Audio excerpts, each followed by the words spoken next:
بسم اللہ الرحمن الرحیم۔ السلام علیکم۔ ہمارا آج کا موضوع ہے دا ماسٹر کی آف سکسیس۔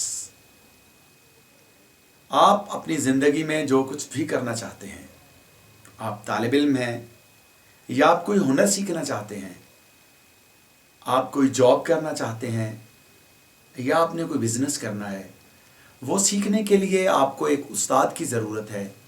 اپنے اس استاد کی دل سے عزت کرنا شروع کر دیں، ادب کرنا شروع کر دیں، تو یقین کریں آپ دوسروں سے جلدی کامیاب ہو جائیں گے۔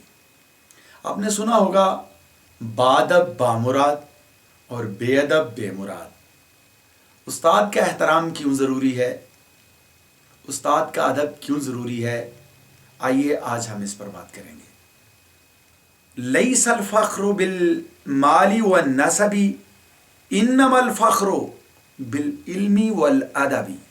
فضیلت کا معیار مال و نسب نہیں، فضیلت کا معیار تو علم و ادب ہے۔ نبی کریم صلی اللہ علیہ وآلہ وسلم کا ارشاد ہے، بوڑھے مسلمان، عالم دین، حافظ قرآن، عادل بادشاہ اور استاد کی عزت تعظیم خداوندی میں شامل ہے۔ حضرت عمر فاروق رضی اللہ تعالیٰ عنہ کا ارشاد ہے،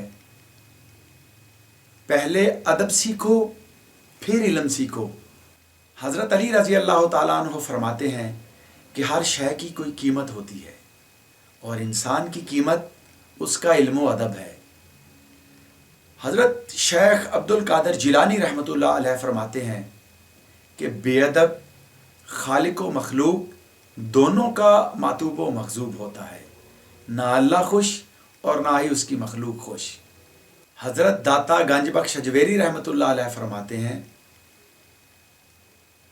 کہ تارک ادب اخلاق محمدی سے بہت دور ہوتا ہے۔ امام بخاری رحمۃ اللہ علیہ سے کسی نے پوچھا کہ آپ کے دل میں کوئی خواہش؟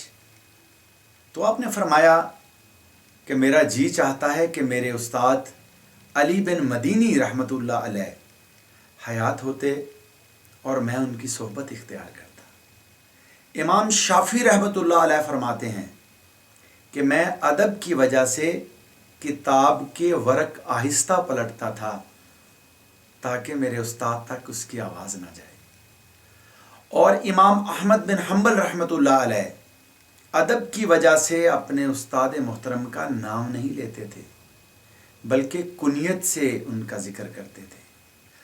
اور امام ربیع رحمۃ اللہ علیہ فرماتے ہیں کہ مجھے اپنے استاد امام شافعی رحمۃ اللہ علیہ کے سامنے کبھی پانی پینے کی جرت نہیں ہوئی۔ جو طلبہ اساتذہ کو بدلتے رہتے ہیں، آج اس کے پاس تو کل اس کے پاس، اس سے علم میں برکت ختم ہو جاتی ہے۔ ایک جگہ ارشاد ہے، الدین کلھا ادب، دین سراسر ادب ہے۔ مثل مشہور ہے، الادب خیر من الطاعت، ادب عبادت سے بہتر ہے۔ حضرت علی رضی اللہ تعالیٰ عنہ فرماتے ہیں، انا عبد من علمنی حرفا واحدا ان شاء باء وان شاء آتک وان شاء استرک۔ میں اس شخص کا غلام ہوں جس نے مجھے ایک حرف بھی پڑھایا، اگر وہ چاہے تو مجھے بیچ دے، اگر وہ چاہے تو آزاد کر دے، اور اگر چاہے تو غلام بنا لے۔ جو عمل بھی ادب سے خالی ہوگا وہ در حقیقت حسن و جمال سے خالی ہوگا اور بارگاہ الہی میں ناپسندیدہ ہوگا، کیونکہ اللہ جمیل وَيُحِبُّ الْجَمَالَ، اللہ خوبصورت ہے اور خوبصورتی کو پسند فرماتا ہے۔ ادب کی زو سے روشن زندگی ہے، ادب کی زو سے روشن زندگی ہے، ادب گل ہے تو گلشن زندگی ہے۔